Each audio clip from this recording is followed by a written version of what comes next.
I think most of you can tell that this is not the warm climate kind of cat. This is a Siberian, and this cat originated in Russia. Now the Egyptians would not let their cats go. They treasured their cats. They would bury not only their cats with the pharaohs, but they also would bury little mice and little toys and things so that the cat could have fun in his afterlife. Eventually, the cats went from Egypt into Europe. And they migrated from there. From in the Middle East, there were cats that migrated toward China, and cats from Egypt and India that migrated into Europe. And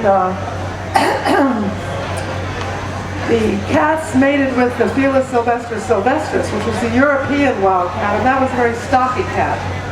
And the Siberians, like some of our other cats that are cold climate cats, are built to survive in very harsh climates. And they are able to pounce on their prey. They're not going to be wild like the Abyssinians, but they're so funny. Now this is a cat. His sire, I know, has come directly from Russia. So this is the second generation that's bred here.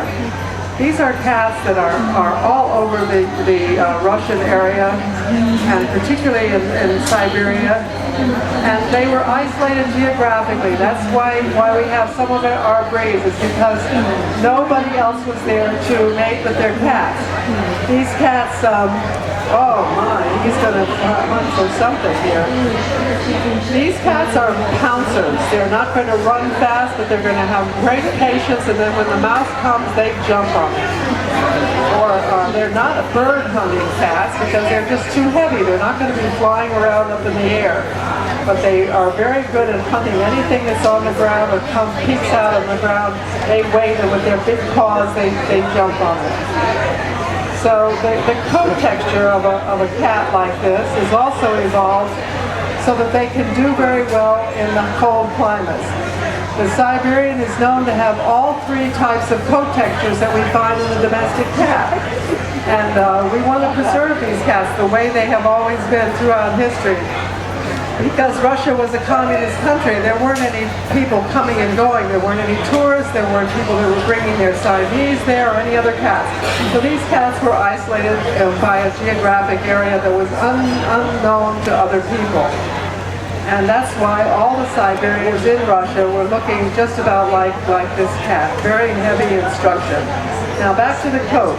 They have a guard hair coat, which is the strong hairs that lie on top of the back. You can see these hairs. And that will protect the cat from the snow and the rain. Now underneath that cat coat is what we call the on hair. When I part this coat, you can see there's a lot of fuzzy coat. That protects them from the cold. It's nice and warm. It's like having a nice warm coat. And they particularly have to protect their body from the belly from the cold. So they have lots of on hair on the belly. And lucky this nice cat is going to show you everything.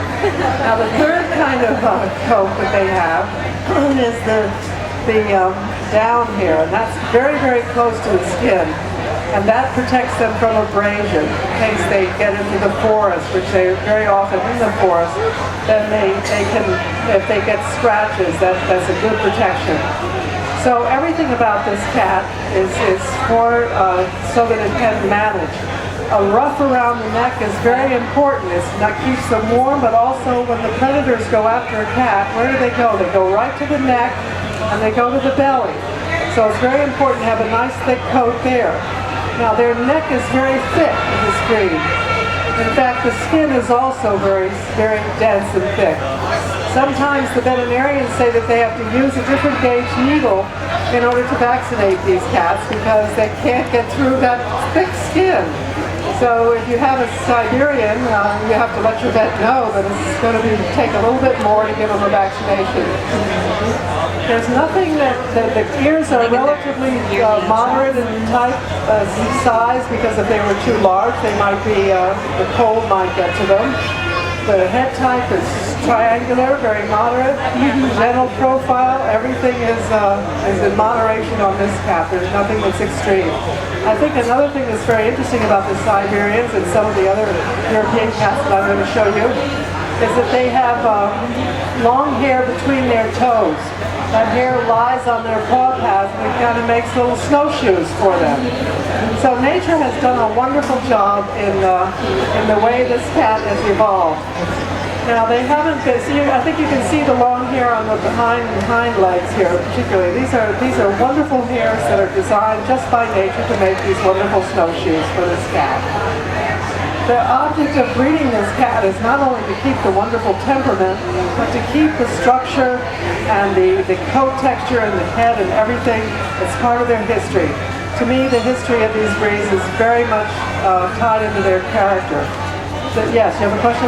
Yeah, has this cat ever won any awards or anything like that? Oh, this particular cat, has this cat won any awards? Yes, this cat happens to be the best Siberian in the country. I think I'm right, am I right? Yes. Yes, right now, the end of the show season is next weekend, and I don't think anybody's going to catch this cat.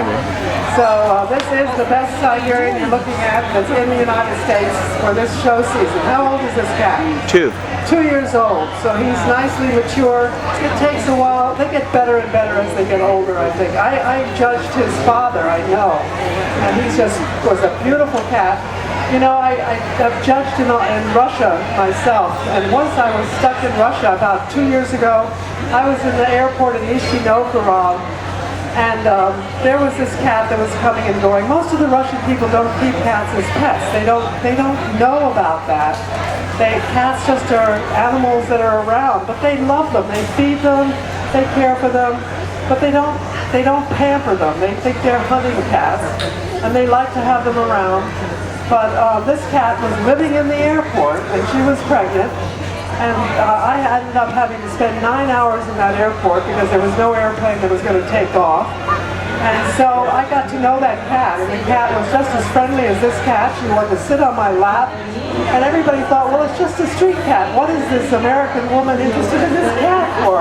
I thought, my gosh, if I could have packed her in my suitcase, I would have taken her home, and she was pregnant too, and I thought, oh my gosh, would that ever be nice? I could arrive with a cat, but no, there was a vendor that was feeding her, obviously, and she was so pleased that somebody was paying attention to this cat. And when the cat wanted to go out, she'd just wait in front of the revolving door, and she'd wander out. And she wanted to come in, she'd wait outside, wait for someone to go, and she'd wander in. She just lived in this huge airport. That was her home. So that's what we see them on the streets, and they're very friendly. There are no feral cats that I ever saw. They're all outgoing. They're all friendly. The very first ones that came to the United States there were 3 of them that arrived in 1990, and when I was judging my first show in Russia, I think it was about in the 80s, and they brought Siberians for me to look at. I'd never seen them before, and they were not in America then. But finally they did come to America, and I'm so glad. They're one of our newest breeds here, but of course it's one of the oldest of the natural breeds. I'm going to show you some cats that are natural breeds, because like this cat, they're separated from others geographically. I'm going to show you some cats that are established breeds, some of them that are hybrids because 2 breeds are put together, and some that are mutations. So we're starting out with some of the natural breeds first. Put him back.